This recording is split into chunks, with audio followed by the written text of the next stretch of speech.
Kalau seandainya duet jangan Ganjar Prabowo, Prabowo Ganjar. Nah, kalau duet Prabowo Ganjar, saya yakin itu yang paling ideal untuk konsentrasi pemenangan pemilu 2024 Pak Prabowo menang. Tapi kalau seandainya Pak Prabowo-nya Wapres, saya dengan tegas saya sampaikan saya undur diri. Karena saya mendukung Prabowo untuk menjadi presiden, bukan untuk jadi Wapres.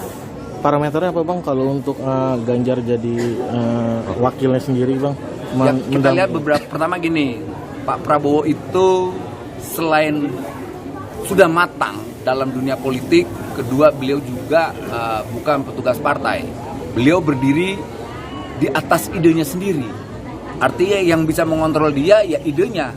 Dia tinggal melaksanakan program-program dan ide-idenya diimplementasikan dengan gagasan-gagasannya tinggal diimplementasikan dengan program-program.